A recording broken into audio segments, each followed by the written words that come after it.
Hi hello నమస్తే అండి.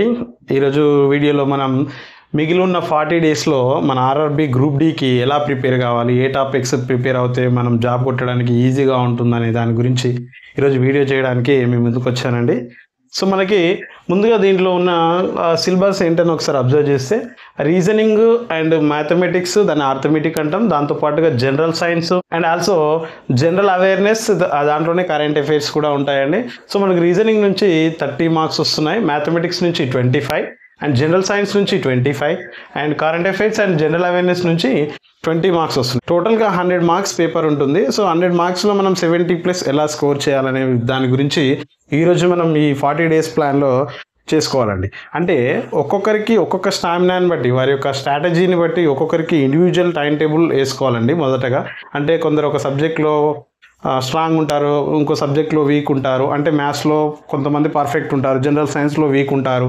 కొంతమంది జనరల్ సైన్స్లో పర్ఫెక్ట్ ఉండి మ్యాథ్స్లో వీక్ ఉంటారు, రీజనింగ్ కొద్దిగా డల్ ఉన్న వాళ్ళు ఉంటారు. సో దానికోసం వాళ్ళు ఏం చేయాలంటే వాళ్ళ యొక్క వీక్నెస్ ఏదైతే ఉందో అది డేలో మార్నింగ్ సెషన్ ఏదైతే ఉంటుందో, మీరు 5కి లేస్తే 5కి, 4కి లేస్తే 4కి, అది ముందు చదవడానికి ప్లాన్ చేయాలండి. దాని తర్వాత ఏదైతే మనకు ఈజీగా ఉంటుందో అది నైట్ టైం చూడడానికి ప్లాన్ చేయాలండి. ఎందుకంటే అప్పుడు మనకు నిద్ర వచ్చే టైం కాబట్టి ఈజీగా ఉన్నది కొద్దిగా ఎక్కువసేపు చేయడానికి ఆస్కారం ఉంటుంది. ఎప్పుడైతే మనం నర్వస్గా ఉంటామో అప్పుడు మనకు తెలిసిన సబ్జెక్టు చదవండి. ఎప్పుడైతే యాక్టివ్గా ఉంటామో అప్పుడు కష్టంగా ఉన్న సబ్జెక్ట్ని చదవడానికి ట్రై చేయాలండి. అప్పుడు మాత్రమే బాగా గుర్తుంటుంది. జనరల్ సైన్స్లో చదువుకుంటూ వెళ్ళడం కాదు, దానికి సంబంధించింది గుర్తుంచుకోవాలి అంటే రాసింది ప్రతిదీ కూడా పేపర్ పైన రాస్తూ ఉండాలి. వెళ్ళేటప్పుడు రివిజన్ దాన్ని చూస్తూ ఉండాలి. వీక్లీ వన్స్ ఒకసారి అయినా రివిజన్ చేస్తూ ఉండాలండి. దాంతో పాటుగా మనం ఏమేమి బుక్స్ చదవాలి, ఏదేది ఫాలో కావాలనేది ఈ వీడియోలో మొత్తం డిస్కస్ చేద్దామండి. రైట్, దీంట్లో రీజనింగ్లో 30 మార్క్స్ మనకి ఉన్న టాపిక్స్ ఒకసారి ఇంతకుముందు పెట్టిన వీడియోలో పెట్టాను, ఒకసారి చూడండి. దాంతోపాటు మ్యాథమెటిక్స్ కూడా ఉంటుంది. దీంట్లో కొన్ని ఈజీగా ఉన్న చాప్టర్స్ ఉంటాయి, కొన్ని డిఫరెంట్గా ఉన్న చాప్టర్స్ ఉంటాయి. సో దాంట్లో మనకు కష్టమైన చాప్టర్స్ ఏంటంటే ట్రిగనామెట్రీ అండ్ మెన్సురేషన్, దాంతోపాటుగా ఆల్జీబ్రా నుంచి. సో ఇందులో ఫార్ములాస్ని బేస్ చేసుకొని అన్ని క్వశ్చన్స్ ఉంటాయి కాబట్టి మనం ఈ మూడింటిని బాగా కవర్ చేయాలండి. ఎందుకంటే మిగిలిన పార్ట్స్ ఎవరైనా కవర్ చేస్తారు, LCM, HCF, profit and loss, percentages, discounts, ఇవన్నీ ఎవరైనా చేయగలుగుతున్నారు. కానీ ఎవరైతే చేయని మనం చేస్తామో అప్పుడు వాళ్ళకన్నా ముందుంటాం, జాబ్ రావడానికి ఎక్కువ అవకాశాలు ఉంటాయండి. సో వాళ్ళు వదిలేశారు కదా నేను వదిలేస్తా అంటే కుదరదండి. ఖచ్చితంగా అవి నేర్చుకోవాల్సిందే. మనకు రీజనింగ్, మ్యాథమెటిక్స్ నుంచి ఉన్న 55 మార్క్స్లో మినిమం 45 నుంచి 50 కవర్ చేస్తే మిగిలిన ఈ 45 నుంచి దాదాపుగా మనం ఒక 30-32 కవర్ చేయగలిగిన 70+ స్కోర్ ఈజీగా ఉంటుందండి. సో మనకి ఫస్ట్ ఫేజ్లోనే, ఫస్ట్ కౌన్సిలింగ్లోనే జాబ్ రావడానికి అవకాశం ఉంటుందండి. సో దీంట్లో ముందుగా జనరల్ సైన్స్కి సంబంధించి 25 మార్క్స్లో నేను డైలీ టైం టేబుల్ తీసుకున్నానంటే డైలీ 14 అవర్స్ చదువుకోవడానికి ఎలా ప్లాన్ చేసుకోవాలని తీసుకున్నాను. సో రీజనింగ్ బెస్ట్, అంటే ఎక్కువ మార్క్స్ ఉన్నాయి కాబట్టి దీన్ని 4 అవర్స్గా కౌంట్ చేసుకున్నాను. దాంతోపాటు మ్యాథమెటిక్స్ని 25 మార్క్స్. సో మ్యాథమెటిక్స్ అంటే 4 అవర్స్. ఈ 4 అవర్స్ని ఎలా అంటే టూ అవర్స్ ముందుగా కొత్త టాపిక్ ఏదైనా ఉందో దాన్ని నేర్చుకోవడం, దాని తర్వాత ఒక 1 అవర్ ప్రాక్టీస్ చేయడం, ఇంకో 1 అవర్ దానికి సంబంధించిన ప్రీవియస్ క్వశ్చన్స్ ఏమైతే ఉన్నాయో వాటిని ప్రాక్టీస్ చేస్తూ ఉండాలండి. ప్రీవియస్ పేపర్లు చాలా ముఖ్యంగా అబ్జర్వ్ చేయాలండి. ఎందుకంటే దాంట్లో నుంచి ప్రీవియస్ మోడల్స్ ఏవైతే ఉన్నాయో, అంతకుముందు ఉన్న మోడల్స్ ఏంటి, ఏవే క్వశ్చన్స్ ఎలా వస్తున్నాయి, డిఫరెంట్ టైప్స్ ఆఫ్ క్వశ్చన్స్ ఉంటాయి కాబట్టి దాన్ని మనం ప్రాక్టీస్ చేసినట్లయితే ఈజీగా ముందుకు పోవడానికి అవకాశం ఉంటుందండి. సో జనరల్ సైన్స్ వచ్చేసి మనకు జనరల్ సైన్స్లో 4 పార్ట్స్ ఉంటాయండి. మళ్ళీ ఇందులో physics, chemistry, biology and science and technology నుంచి అడుగుతుంటారు. సో ఫిజిక్స్లో ఎక్కువగా అడుగుతున్నారండి. ఫిజిక్స్ నుంచి ఎక్కువగా అడుగుతున్న questions Fleming left hand rule, right hand rule, ఆ రూల్స్ అడుగుతున్నాడు. దాంతోపాటుగా లెన్సెస్, మిర్రర్స్, దాని నుంచి ఒక ఫార్ములా బేస్ చేసుకొని అడుగుతున్నాడు. ఎలక్ట్రిసిటీ, విద్యుత్ అయస్కాంతాలు, వీటి నుంచి అడుగుతున్నాడండి. సో దీనిపైన ఎక్కువ కాన్సన్ట్రేట్ చేయాలి. ఫిజిక్స్లో నుంచి ఎక్కువ మార్కులు రావడానికి అవకాశం ఉంది. మనకు జనరల్ సైన్స్లో ఫిజిక్స్ నుంచే ఎక్కువగా రావడానికి అవకాశం ఉంటుంది.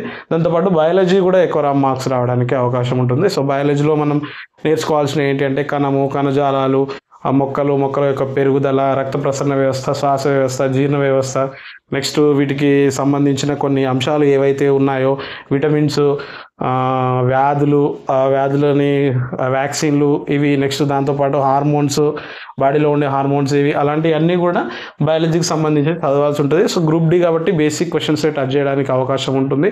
సో అన్ని టాపిక్స్ని పైన చదవండి, డెప్త్లోకి వెళ్ళకుండా అన్ని టాపిక్స్ని పైన చదవడానికి ట్రై చేయండి. మరి కెమిస్ట్రీ విషయానికి వస్తే కెమిస్ట్రీలో పీరియాడిక్ టేబుల్ నుంచి కంపల్సరీ 2 or 3 క్వశ్చన్స్ పడుతున్నాయి. నెక్స్ట్ మెటల్ ఆక్సైడ్స్, మెటల్కి సంబంధించిన రియాక్టివిటీ ఎలా ఉంటుంది ఆర్డర్లో అడుగుతున్నాడు. నెక్స్ట్ దాంతోపాటుగా ఆల్కలీ మెటల్స్, ఆల్కేల్ మెటల్స్ ఇవి అడుగుతున్నాడు. సో ఇవి కూడా చూసుకోవాల్సిన అవసరం ఎంతైనా ఉంది. దాంతోపాటు మనకు కెమికల్ నేమ్స్ అని ఉంటాయండి, వాషింగ్ సోడా, బేకింగ్ సోడా, ఇలాంటివి అన్నీ ఉంటాయి మనకి. సో అవి ఒకసారి చదువుకుంటే ఈజీగా గుర్తుంటుంది. దానికి సంబంధించిన నేను నా షార్ట్ నోట్స్ కూడా ఇంతకుముందు వీడియోలో చేశాను. దానికి సంబంధించి పీడిఎఫ్లని కామెంట్లు చాలా వచ్చాయి నాకు. సో నేను ఈరోజు ఆ పీడిఎఫ్లు కూడా రెడీ చేస్తున్నాను. దాన్ని మన టెలిగ్రామ్ గ్రూప్ కూడా క్రియేట్ చేశానండి. ఆ టెలిగ్రామ్ గ్రూప్లో అన్ని పోస్ట్ చేయడానికి వీలుంటుంది నాకు. అందుకోసం అని టెలిగ్రామ్ గ్రూప్ను కూడా క్రియేట్ చేయడం జరిగింది. అన్నీ ఫ్రీగానే ఇస్తానండి, ఎలాంటి డబ్బులు నాకు వద్దు. ఎందుకంటే నేను చదివేటప్పుడు కూడా రూమ్లో నా సిచ్యువేషన్ తెలుసు నాకు. కనీసం అన్నం తినడానికి కూడా సిచ్యువేషన్ చాలా ఇబ్బందికరంగా ఉండేది. అలాంటి సిచ్యువేషన్ నుంచి మేము కష్టపడి రాత్రి పగలు అనకుండా కష్టపడి జాబ్ కొట్టుకొని 1 కాదు 2 కాదు 3 జాబులు కూడా సాధించిన వాళ్ళం ఉన్నాం. మా రూమ్లో 4 ఫ్రెండ్స్ మేము చాలా బాగా చదువుకున్నాం, అందరం కూడా అన్ని జాబ్లలో ఉన్నాం. సో అందుకోసం అలా కష్టపడితేనే ఫలితం ఉంటుందండి ఏదైనా. ఎందుకోసం అంటే ఇక్కడ ఉన్న మనకు ఈ 40 days అనేవి నీ 40 years లైఫ్ని డిసైడ్ చేస్తాయండి. సో ఇప్పుడు నువ్వు ఒక 30 years ఏజ్ ఉన్నావంటే నీ 70 years 60 years వచ్చే వరకు కూడా నీకు ఈ 40 days ప్లాన్ అనేది అవసరం అవుతుందండి. ఎందుకంటే ఒక్కొక్క డే నీకు ఒక్కొక్క ఇయర్తో సమానం. సో 1 day నువ్వు వేస్ట్ చేసినట్లయితే నీ లైఫ్లో 1 year వేస్ట్ చేసినంత సమానం అవుతుంది. సో ఇప్పుడు కనుక నెగ్లెక్ట్ చేస్తే మన లైఫే స్పాయిల్ అయిపోతుందండి. ఎందుకంటే మనం కాంపిటేటివ్ ఫీల్డ్లోకి వచ్చామంటేనే ఆ కాంపిటీషన్ ఎంత ఉంటుందో తెలుసు మనకి. దాన్ని మొత్తాన్ని తట్టుకొని నిలబడాలంటే ఎవరికి లేని మనం కొంచెం డిఫరెంట్గా చదువుతూ ఉండాలి. సో వాళ్ళకన్నా కొద్దిగా ఎక్కువ ఉండాలంటే కొంచెం డిఫరెంట్ వేలో వెళ్తూ ఉండాలి. అలాంటప్పుడు మాత్రమే ఎగ్జామ్ని క్రాక్ చేయగలుగుతాం, చాలా బాగుంటుంది, మంచి పోస్టులలో ఉంటాం, మంచి రాయడానికి అవకాశం ఉంటుంది. నెక్స్ట్ సైన్స్ అండ్ టెక్నాలజీకి సంబంధించిన క్వశ్చన్స్ చూసినట్లయితే, so science and technology current అఫైర్స్కి రిలేటెడ్ క్వశ్చన్స్ ఏమైతే ఉన్నాయో వాటిని ఎక్కువగా అబ్జర్వ్ చేస్తూ ఉండాలి. రాకెట్ ప్రయోగాల గురించి కానీ, సో నెక్స్ట్ మిసైల్స్ ఏమేమి వచ్చాయని కానీ అలాంటి వాటిని చాలా జాగ్రత్తగా చూస్తూ ఉండాలండి. సో నేను ఈ డైలీలో దీనికి ఫిజిక్స్కి 1 hour కేటాయించుకున్నాను, chemistry 30 minutes, biology 1 hour and science and technology 30 minutes కేటాయించుకున్నానండి. సో దీంతో మనకి ఏమవుతుందంటే సబ్జెక్ట్ పైన గ్రిప్ ఉంటుంది. సో ఈ 40 days ప్లాన్లో మనం 30 days ప్రిపరేషన్కి వదిలేయాలండి. మిగిలిన 10 days ఏవైతే ఎగ్జామ్స్ ముందు ఉంటాయో వాటిని రివిజన్ చేయడానికి, ప్రాక్టీస్ టెస్ట్లు రాయడానికి, మాక్ టెస్ట్లు రాయడానికి చాలా బాగా యూజ్ చేసుకోవాలండి. అలాంటప్పుడే మనం పర్ఫెక్షన్ వస్తుంది. ఏ క్వశ్చన్ని స్కిప్ చేయాలి, ఏ క్వశ్చన్ని అటెంప్ట్ చేయాలి, ఏది ఎక్కువ టైం తీసుకుంటుంది, ఏది ముందు చేయాలి అనే దాని గురించి మంచి అవగాహన వస్తుంది. అప్పుడు మాత్రమే మీ సొంతంగా తెలుసుకున్నప్పుడు మాత్రమే మీరు ఎగ్జామ్లో ఏ క్వశ్చన్ అటెంప్ట్ చేయాలో అప్పుడు అర్థమవుతుందండి. నేను చెప్పానో వేరే వాళ్ళు చెప్పారనో ఈ క్వశ్చన్ రాయండి, ఈ క్వశ్చన్ వదిలేయండి అనే కన్నా మీకు మీరు తెలుసుకున్నప్పుడే ఆ క్వశ్చన్ పైన పట్టు వస్తుంది. ఆ క్వశ్చన్ ఎంత టైంలో సాల్వ్ చేయగలను దానిపైన అనేది మీకు పూర్తి అవగాహన ఉంటుంది. సో దాంతో పాటుగా మనకి general awareness and current affairs 20 marksకి 3 hours కేటాయించుకున్నానండి డైలీ. సో దాంట్లో నుంచి మనకు geography, history, polity, economy, standard GK ఉంటుందండి. సో మనకు ఈ స్టాండర్డ్ జీకే నుంచి ఎక్కువగా క్వశ్చన్స్ వస్తూ ఉంటాయి. సో స్టాండర్డ్ జీకేలో మనకు ఉన్నవి ఫోక్ డాన్సెస్, ఫోక్ పెయింటింగ్స్ అని ఉన్నాయండి. దాంతోపాటుగా ప్రధానమంత్రులు, రాష్ట్రపతులు ఎవరు, ఇలాంటివి స్టాండర్డ్ జీకే పైన నేషనల్ పార్క్స్, డ్యామ్స్, సరస్సులు, కన్వెన్షన్స్ సైట్స్, నెక్స్ట్ దాంతోపాటు రాజ్యాంగం పైన ఎక్కువ క్వశ్చన్లు అడగడానికి అవకాశం ఉందండి. పాలిటీ నుంచి రాజ్యాంగం పైన అవకాశం ఉంది. దాంతోపాటు కరెంట్ అఫైర్స్ని బేస్ చేసుకుని ఏవైతే అమైన్మెంట్స్ ఉన్నాయో వాటిపైన అడగడానికి ఎక్కువగా ఉంటుందండి. సో దీంట్లో నేను చెప్పే విషయం ఏంటంటే ఈ జాగ్రఫీ నుంచి తక్కువ క్వశ్చన్స్ పడుతున్నాయి. నెక్స్ట్ దాంట్లో ఎకానమీ నుంచి కూడా కొంచెం తక్కువ క్వశ్చన్స్ ఉంటాయి. దాని కరెంట్ అఫైర్కి రిలేటెడ్ క్వశ్చన్స్ వస్తున్నాయి కాబట్టి ఆ క్వశ్చన్ని కొద్దిగా కాన్సన్ట్రేట్ చేసి చదివితే బెటర్ ఉంటుంది. లేదు ఆ సబ్జెక్ట్ని మొత్తానికే ముట్టుకోను, నేను ఆ క్వశ్చనే చేయను అనుకున్నా కూడా బెటరే. ఎందుకంటే ఆ సబ్జెక్ట్ని స్కిప్ చేసినప్పుడు అలా అందులో నుంచి వచ్చిన క్వశ్చన్ని రాస్తే బాగుంటుంది, లేదంటే మనం చదవలే కాబట్టి వదిలేస్తాం. సో ఉన్న టైంలో ఇవి మాత్రం పర్ఫెక్ట్గా చదవాలండి. హిస్టరీ నుంచి రాజుల యొక్క బిరుదులు, వాళ్ళు రచించిన గ్రంథాలు, వాళ్ళ యొక్క పుస్తకాలు, ఏ యుద్ధం ఏ టైంలో జరిగింది, ఎవరెవరి మధ్య జరిగింది, ఇలాంటివి బాగా అడుగుతున్నాడండి హిస్టరీ పార్ట్ నుంచి. సో అవి కొంచెం కొన్ని మెయిన్ టాపిక్స్ ఉంటాయి, ఆ టాపిక్స్ చూసుకుంటే సరిపోతుంది. సో రాజుల వరుస క్రమం గుర్తుపెట్టుకోమని మన తెలంగాణ స్టేట్లో క్వశ్చన్స్ వచ్చినట్లు అట్లేం రావట్లేదు. సో దానిపైన మనం అది చూసుకుంటే సరిపోతుంది. నెక్స్ట్ పాలిటీ నుంచి కూడా ఇప్పుడే తెలుసుకున్నాం మనం, దానికి సంబంధించిన చెప్తే అయిపోతుంది.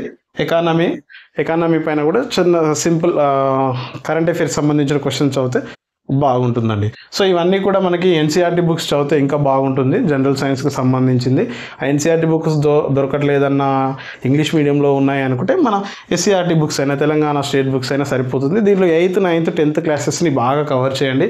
Physics, chemistry, biology and social కూడా, సోషల్ సంబంధించిన ఇవి 8th, 9th, 10th classes, 8th, 9th, 10th క్లాసెస్ని cover చేసినట్లయితే మనం ఈ జనరల్ సైన్స్ అండ్ కరెంట్ అఫైర్స్కి రిలేటెడ్గా మనం ఈ ఉన్న 20 మార్క్స్లో మినిమం 15 అన్న స్కోర్ చేయడానికి అవకాశం ఉంటుందండి. సో ఇవి ఇంపార్టెంట్ టాపిక్స్ అండి. దీంట్లో మనం ఎక్కువగా కాన్సన్ట్రేట్ చేయాల్సిన ఏంటంటే ప్రీవియస్ పేపర్ని బాగా చూస్తూ ఉండాలి తరోగా. ఏ పేపర్లో ఏ షిఫ్ట్లో ఏ క్వశ్చన్ అడిగిండు, ఏ మోడల్ అడగబోతున్నాడు. గ్రూప్ డి ఎగ్జామ్లో ఒక క్వశ్చన్లో ఒక టాపిక్ సంబంధించిన క్వశ్చన్ వచ్చిందంటే అదే టాపిక్ నుంచి క్వశ్చన్ వస్తుందండి. జస్ట్ కొద్దిగా మార్పు ఉందేమో కానీ ఆ టాపిక్ నుంచే క్వశ్చన్ అడుగుతాడు. ఫర్ ఎగ్జాంపుల్ ఇప్పుడు రక్త ప్రసరణ వ్యవస్థ, గుండె గురించి అడిగాడు అనుకోండి, నెక్స్ట్ షిఫ్ట్లో కూడా మనకి గుండె గురించి అడగడానికి అవకాశం ఉంటుంది. సో రక్త ప్రసరణ వ్యవస్థ గురించి అడగడానికి అవకాశం ఉంటుంది. సో ఆ టాపిక్స్ని బాగా చదువుతుండాలండి. సో ఒకసారి క్వశ్చన్ పేపర్లను బాగా అబ్జర్వ్ చేయాలి. మార్క్ టెస్ట్లు బాగా రాయండి, ఆన్లైన్లోనే రాయండి. ఎందుకంటే మనకి సిబిటి ఎగ్జామ్ కాబట్టి ఆన్లైన్లో రాస్తే బెటర్గా ఉంటుంది. వీలైతే ల్యాప్టాప్లో రాయండి, లేదంటే మొబైల్ ఫోన్లో అయినా రాయండి, మీకు అవకాశం ఉంటుందండి. ఎందుకంటే క్వశ్చన్స్ ఏవైతే మార్క్ ఫర్ రివ్యూ పెడుతున్నాం, ఎంత టైం తీసుకుంటున్నాం, టైం ఎంత అవుతుంది, నేను ఎంత ఓన్గా చేయగలుగుతున్నాను, ఎన్ని కరెక్ట్ అవుతున్నాయి, ఎన్ని నెగిటివ్ అవుతున్నాయి. సో మనకున్న 90 minutesలో 100 క్వశ్చన్స్ అటెంప్ట్ చేయాలి. దాంతోపాటు 1/3 నెగిటివ్ ఉంటుంది కాబట్టి మనం ఖచ్చితంగా మార్క్ టెస్ట్ అనేవి వెరీ వెరీ ఇంపార్టెంట్ అండి. టైం టేబుల్ని ఖచ్చితంగా ఫాలో అవ్వండి. డైలీ టైం టేబుల్ ఏది ఏమైనా సరే, ఏ పండగ వచ్చినా, ఏ పెళ్ళి వచ్చినా, ఏది ఉన్నా సరే అనుకున్నది సాధించే వరకు ఖచ్చితంగా చదవాల్సిన అవసరం మన మీద ఉందండి. ఎందుకంటే ఇప్పుడు చదివితేనే నెక్స్ట్ మన జీవితానికి బాటలు వేసిన వాళ్ళం అవుతాం. ఇప్పుడు టైం పాస్ చేసి నెక్స్ట్ ఎగ్జామ్ అయిపోయిన తర్వాత ఎంత బాధపడ్డా, నువ్వు ఎన్ని రాత్రులు మేలుకతో ఉండి చదివినా ప్రయోజనం ఉండదండి. ఏదైనా ఎగ్జామ్ ముందే కష్టపడి చదవండి, కష్టపడి చేయండి, స్మార్ట్ వర్క్ చేయండి. హార్డ్ వర్క్ కన్నా కూడా smart work very very important.